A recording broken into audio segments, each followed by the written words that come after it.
Olá, queridos alunos, queridas alunas, sejam bem-vindos a mais uma aula de fortalecimento pedagógico para oitavos e nonos anos. Essa aula também vai para os módulos EJA 3 e 4. Hoje nós vamos falar sobre os países emergentes da América, ok? Então vamos dar início à nossa aula. Vem comigo aqui no slide.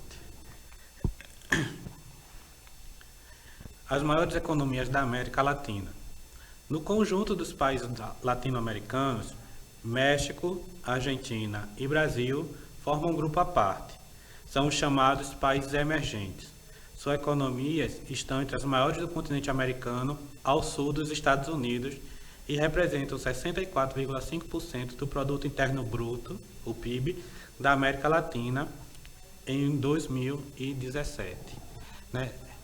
Esses países, considerados emergentes, são países, antigamente ditos subdesenvolvidos ou desenvolvimentos.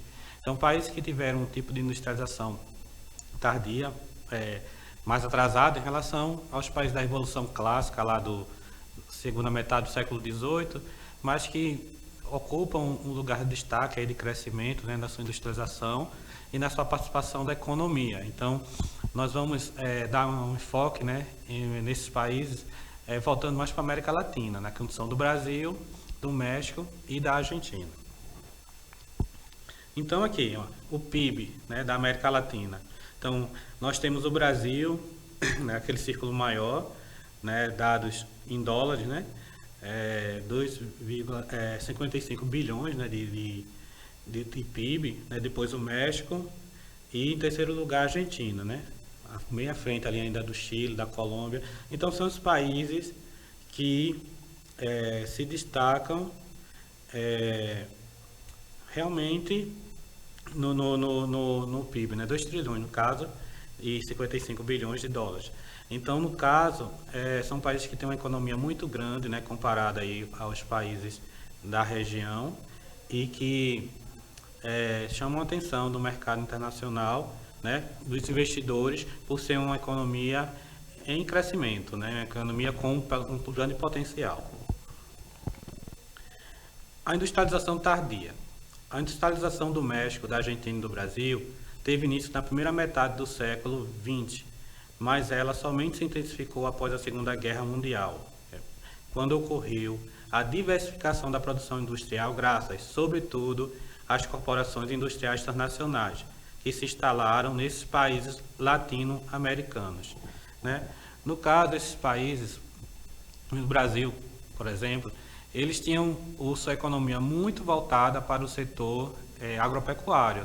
Então, esse interesse, essa grande concentração do investimento no setor agropecuário, ele atrasou o desenvolvimento da indústria nesses países. No caso do Brasil, a partir de 1930, com a crise do café, que atacou o setor agropecuário, e sem poder, tem a que vender o café sem os compradores, e necessitando ainda de comprar seus produtos industrializados, esses recursos acabam sendo transferidos para desenvolver alguma indústria local.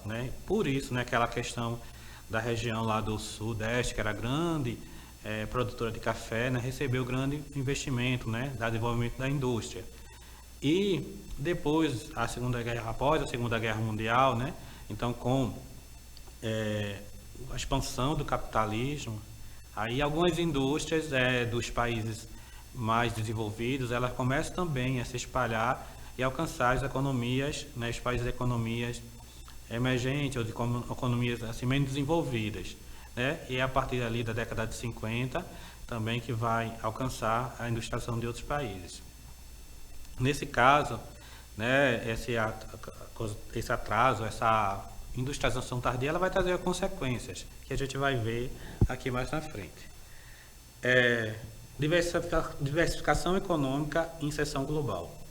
As maiores economias da América Latina são distintas entre si, e cada uma delas tirou diferentes caminhos de desenvolvimento para enfrentar as incertezas e oportunidades que a economia global. Enquanto o México, em 1992, se aliou aos Estados Unidos e Canadá, aderido ao Tratado de Livre Comércio da América do Norte, o NAFTA, o Brasil e a América Latina e a Argentina passaram a entregar o mercado comum no Mercosul, né?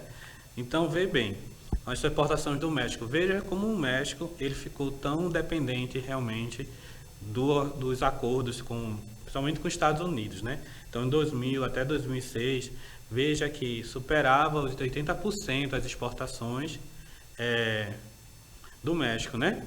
Então, 88% em 2000, 2005, 86%, 2010, 80%, até os 81% em 2016. Né? Enquanto o Canadá ficava com outra fatia, né? Que ali subiu até um pouco, de 10% até 16%, e os outros países muito pouco comparado ao que se exportava em relação aos Estados Unidos, certo?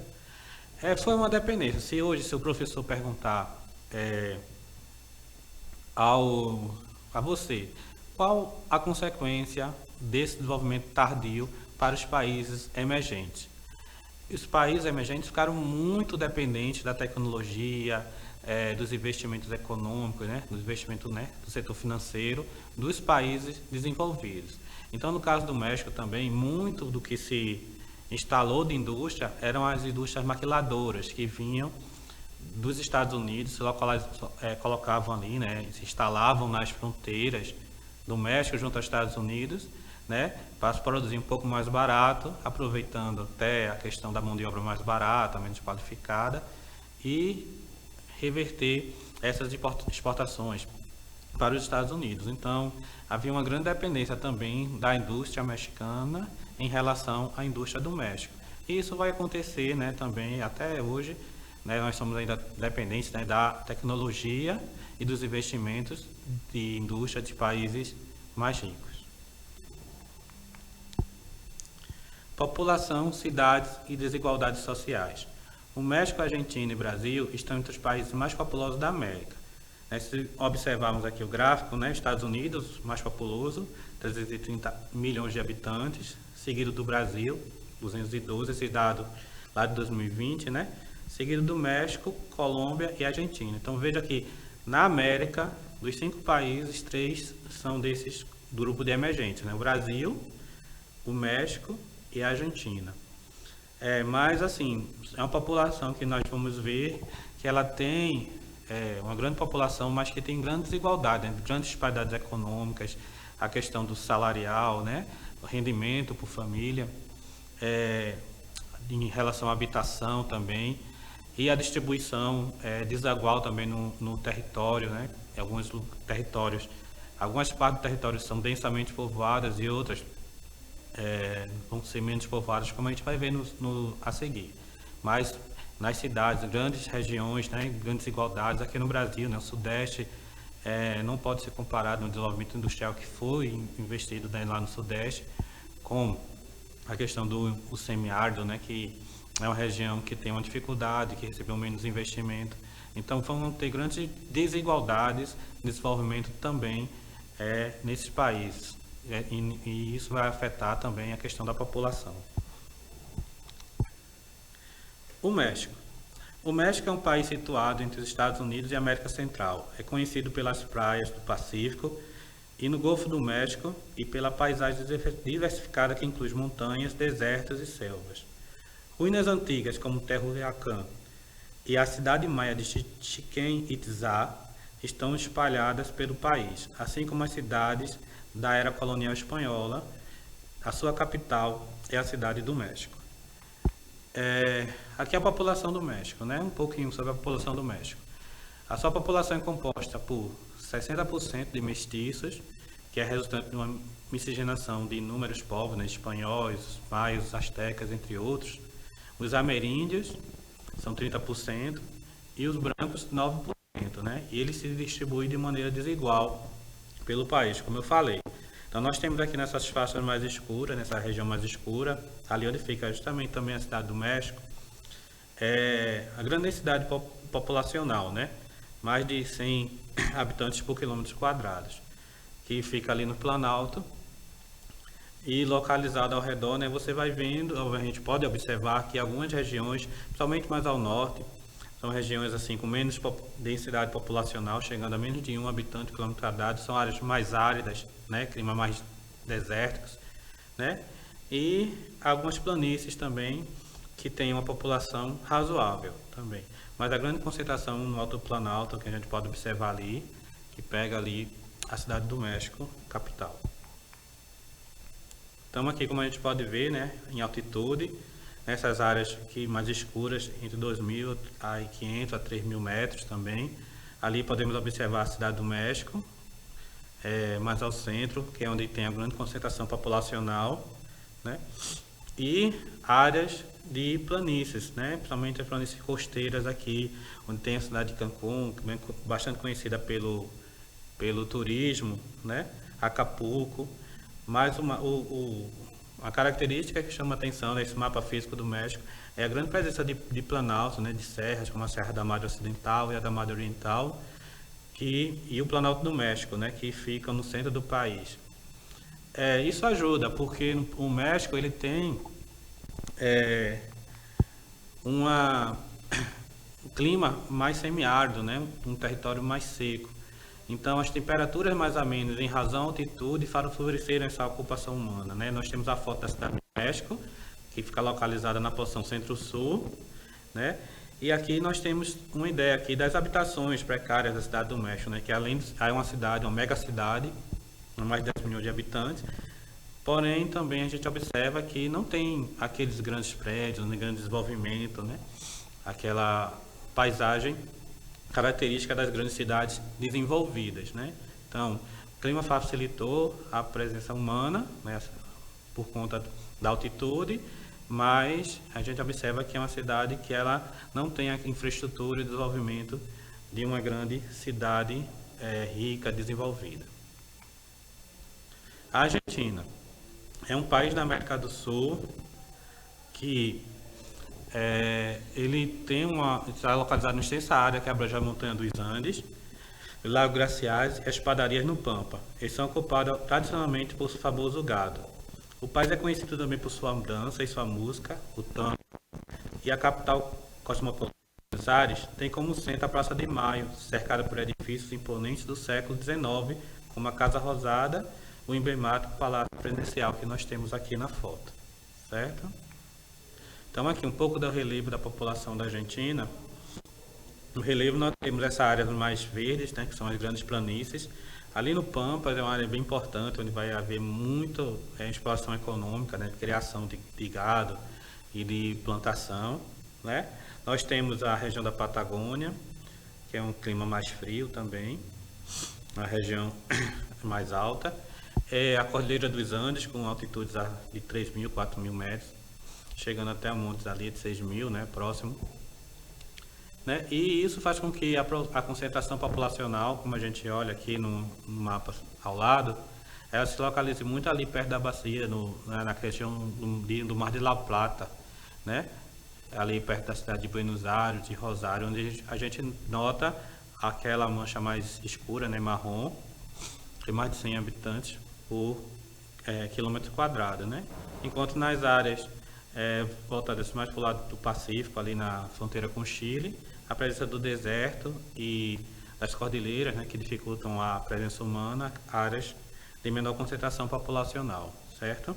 Então nós temos aqui uma nota situada no entorno do Rio da Prata. Os Pampas são a principal região econômica da Argentina, porque é uma planície úmida com solos escuros e férteis e possui clima temperado, né? E ela concentra mais de 50% dos rebanhos bovino e ovino do país. E também é a principal região agrícola, né? Essa região do Rio Prata, ok?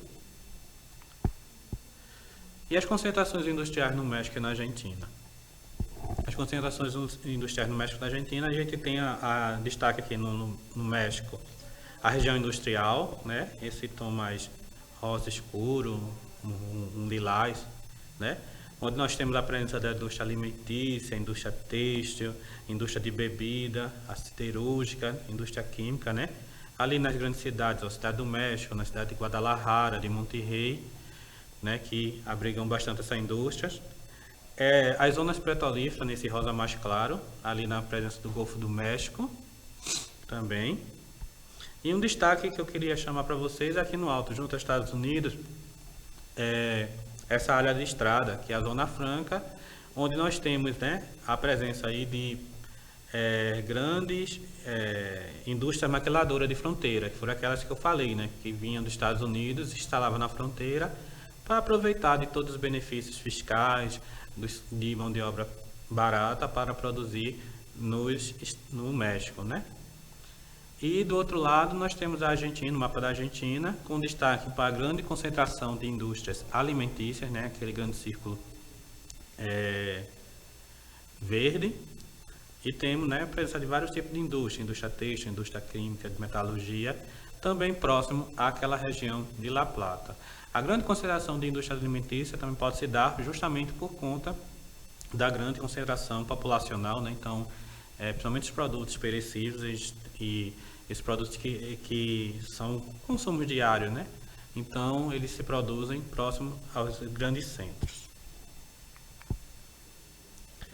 Um pouco da agropecuária no México, na Argentina, né? Nós temos aqui bem diversificado, nós vemos no México ali com café, arroz, milho, algodão, algumas áreas de floresta, a cana-de-açúcar, então bastante diversificada. E a Argentina, né, também com agropecuária também bastante diversificada, com trigo, milho, algodão, né, grandes vinhedos, né, vinhas e oliveiras, áreas de fruta de irrigação. E a gente nota essas partes pontilhadas, né, grande criação extensiva de ovinos e bovinos, né, que criam, né, soltos, espalhados ali nos pampas, naquela região. Agora vamos falar um pouquinho do Brasil. O Brasil é um país de dimensões continentais localizado na América do Sul, com capital em Brasília. Ele apresenta uma enorme diversidade paisagística, econômica e cultural. O Brasil é o maior país da América do Sul, com área de mais de 8,5 milhões de quilômetros quadrados. Agora um pouco sobre a população do Brasil, né? O Brasil é um país que apresenta em seu território grandes disparidades socioeconômicas. Algumas áreas são mais privilegiadas por aspectos naturais e por política de investimento em infraestrutura, fato que promove um processo industrial mais avançado em determinadas regiões. Foi o que eu falei lá na frente sobre a questão do grande investimento concentrado na região sudeste, né, por conta dos fatores históricos, né, que recebeu, foi mais privilegiado em relação aos investimentos. E por conta disso, até existe uma grande concentração populacional naquela região, somente São Paulo. E essa concentração populacional ela também vai seguir pelos litoral, né, e pelas capitais do Nordeste, onde a gente nota essa região, área mais escura, né, de 25 a 100 ou até mais de 100 habitantes por quilômetros quadrados. E alguns pontos, né, ali como Distrito Federal, Manaus, que são pontos mais isolados que chegam a ter alguma concentração populacional, mas concentrando mais no litoral e na região sudeste, a população. A concentração industrial mostra muito do que reflete muito do que é a concentração populacional, ou seja, a concentração populacional ela acompanha bastante o desenvolvimento de cada região, porque a indústria ela age como se fosse um setor de atração, né? As pessoas procuram, onde está havendo desenvolvimento, procuram emprego, né? Melhores condições de vida, infraestrutura. Então elas tendem a se localizar, se deslocar em relação a esses grandes centros, né? Então a gente vê ali a concentração industrial muito forte na região sudeste. E também houve depois uma desconcentração a partir também de muitas políticas, né, que foram colocadas pelo governo militar, né, quando criando a Zona Franca de Manaus, Polo Camaçari, a perda de competitividade de São Paulo, né? Ficou o custo de vida mais alto, fica mais caro morar e produzir em São Paulo, então as indústrias elas tendem a procurar lugares onde a produção ela possa reduzir o custo da produção e receberam também muitos incentivos fiscais, né, guerra fiscal, né, de vários estados que ofereciam isenção de impostos, doação de terrenos, para atrair essas empresas e houve também uma desconcentração, né, a gente pode observar que já existem indústrias em várias regiões do país, mas com a concentração industrial de São Paulo. E no setor econômico, também a gente chama atenção para a participação do Centro-Oeste, né, na produção de soja e na criação, né? Então a gente olha e observa aqui nesse gráfico a participação da produção de soja por grandes regiões. E olha como o Centro-Oeste, que é a faixa vermelha, ela ocupa destaque, né, em 2013, 2014, 2015 até 2017, né, com mais de 60%. Só ali em 2015 ficou um pouquinho abaixo, mas comparado às outras regiões, a produção de soja, né, na região do Cerrado, no Centro-Oeste, é muito intensa e ali, como a gente vê nos rebanhos bovinos por regiões também, 34,3%, né, da região Centro-Oeste, criada na região Centro-Oeste, bem mais do que os 21,4% da região Nordeste, na região Norte, que fica em segundo lugar.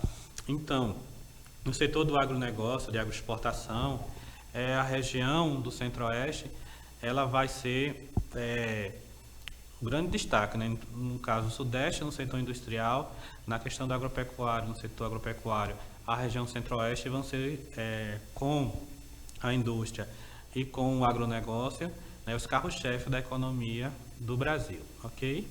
Então essa foi uma aula rápida aqui, né, a gente vê um pouco sobre a economia dos países emergentes, o Brasil, o México e a Argentina. Eu espero que vocês tenham gostado, né? Aprofundem mais conhecimento, pesquisem, dêem uma lidinha no livro, conversem com o seu professor. Eu espero que tenham gostado da aula e até uma próxima. Um abraço.